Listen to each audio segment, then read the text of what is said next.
ಕೃಷಿ ವಿಶ್ವವಿದ್ಯಾಲಯ ಬೆಂಗಳೂರು, ಕೃಷಿ ಮಹಾವಿದ್ಯಾಲಯ ಚಾಮರಾಜನಗರ, ಗ್ರಾಮೀಣ ಕೃಷಿ ಕಾರ್ಯಾನುಭವ ಶಿಬಿರ 2025-26. ಇಂದಿನ ಕ್ಷೇತ್ರ ಪ್ರಾತ್ಯಕ್ಷಿಕೆ ಬೋಡೋ ದ್ರಾವಣ ತಯಾರಿಸುವ ವಿಧಾನ. ಬೋಡೋ ದ್ರಾವಣವು ಯಾವುದೇ ರೀತಿ ಹಾನಿಕಾರಕ ಅಂಶಗಳನ್ನು ಹೊಂದಿರುವುದಿಲ್ಲ ಮತ್ತು ಪರಿಸರಕ್ಕೆ ಹಾನಿ ಉಂಟು ಮಾಡುವುದಿಲ್ಲ. ಈ ಬೋಡೋ ದ್ರಾವಣವನ್ನು ಎಲ್ಲ ಬೆಳೆಗಳಿಗೆ ಉಪಯೋಗಿಸಬಾರದು. ಕೇವಲ ತೋಟಗಾರಿಕೆ ಬೆಳೆಗಳು ಎಂದರೆ ತೆಂಗು, ಅಡಿಕೆ, ಮೆಣಸು, ಅರಿಶಿಣ, ಬಾಳೆ ಈ ರೀತಿ ಮುಂತಾದ ಬೆಳೆಗಳಿಗೆ ಇದನ್ನು ಉಪಯೋಗಿಸುತ್ತಾರೆ. ಈ ಬೋಡೋ ದ್ರಾವಣವನ್ನು ಶಿಲೀಂಧ್ರನಾಶಕ ಹಾಗೂ ಬ್ಯಾಕ್ಟೀರಿಯಾ ಶಿಲೀಂಧ್ರನಾಶಕವಾಗಿ ಉಪಯೋಗಿಸುತ್ತಾರೆ. ಈಗ ಬೋಡೋ ದ್ರಾವಣ ತಯಾರಿಸುವ ವಿಧಾನ ತಿಳಿದುಕೊಳ್ಳೋಣ.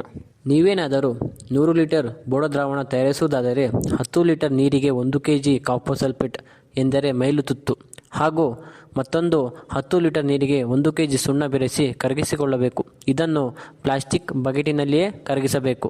ಮೊದಲಿಗೆ ಕರಗಿಸಿಕೊಂಡಿರುವ ಮೈಲುತುತ್ತು ದ್ರಾವಣವನ್ನು 80 ಲೀಟರ್ ನೀರಿಗೆ ಹಾಕಿಕೊಂಡು ಮಿಶ್ರಣ ಮಾಡಬೇಕು.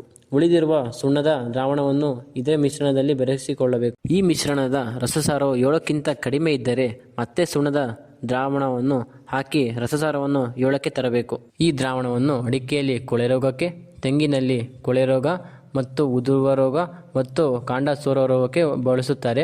ಬಾಳೆಯಲ್ಲಿ ಎಲೆಚುಕ್ಕೆ ರೋಗ, ಅರಿಶಿಣದಲ್ಲಿ ಬುಡ ಕೊಳೆಯುವ ರೋಗಕ್ಕೆ ಹೆಚ್ಚಾಗಿ ಉಪಯೋಗಿಸುತ್ತಾರೆ.